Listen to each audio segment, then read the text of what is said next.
Hello friend. তো tennis elbow এই কথাটা অনেকেই শুনেছেন। তো এই টেনিস এলবো কি কি লক্ষণ এবং এটা টেনিস এলবো কিভাবে হয়, কেন হয়, তো আজকে সে বিষয়ে আলোচনা করব। চ্যানেল যদি নতুন, চ্যানেলটি সাবস্ক্রাইব করবেন। চলুন শুরু করা যাক। তো টেনিস এলবো হচ্ছে একটা পেনফুল কন্ডিশন যখন আপনার যে টেন্ডন, আপনার এলবো জয়েন্টে যে টেন্ডন থাকে সেটা যখন ওভারলোডেড হয়ে যায়, তখন ওখানে যে এপিকন্ডাইলাইটিস থাকে ওখানে ফুলে যায়, তো ল্যাটারাল সাইডে। তো এই ঘটনাকে বলা হয় টেনিস এলবো। এবারে কী কী লক্ষণ থাকলে বুঝবেন এটা যে টেনিস এলবো নাকি অন্য কিছু। দেখা যাবে আপনার যে কনুই আছে তার আউটার সাইডে, মানে এলবোর যে আউটার সাইডে বাইরের দিকে ল্যাটারাল দিকে, সেই দিকে পেন হবে, অর্থাৎ ল্যাটারাল এপিকন্ডাইলের সাইডের দিকে পেন হবে।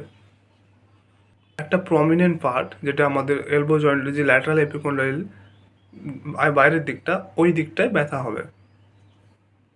আরেকটা হচ্ছে গ্রিপিং, মানে আমাদের হাত মুঠো করতে অসুবিধা হবে এবং ব্যথা হবে। এছাড়াও আমাদের যে রিস্ট জয়েন্ট, সেই রিস্ট জয়েন্টের মুভমেন্ট করতে অসুবিধা হবে বা ব্যথা হবে। এছাড়াও আমাদের যে রিস্ট জয়েন্ট, মানে আমাদের যে হাতের যে এক্সটেনশন মুভমেন্ট, সেই রিস্ট জয়েন্টকে সেটা অসুবিধা হবে, সেই মুভমেন্টের অসুবিধা হবে। বিশেষ করে যখন একটা স্ক্রুড্রাইভারকে আপনি ঘোরাবেন, সেই মুভমেন্টটা করতে অসুবিধা হবে।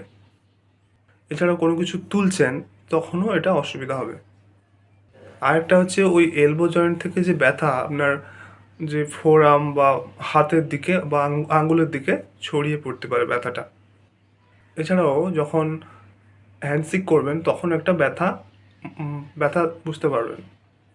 আরেকটা হচ্ছে ওই হাতে কোনো ভারী জিনিস ভালো করে ধরতে পারবেন না। আর একটা হচ্ছে সিমিলার পেন হবে যদি আপনার ওই এলবো জয়েন্টের মিডিয়াল সাইডে, মানে ভেতরের সাইডে যদি ব্যথা হয়, তাহলে সেটাকে গলফার্স এলবো বলবো। আর যদি বাইরের সাইডে ব্যথা হয় তাহলে এটা টেনিস এলবো বা ল্যাটারাল এপিকন্ডাইলিটিস বলা যাবে।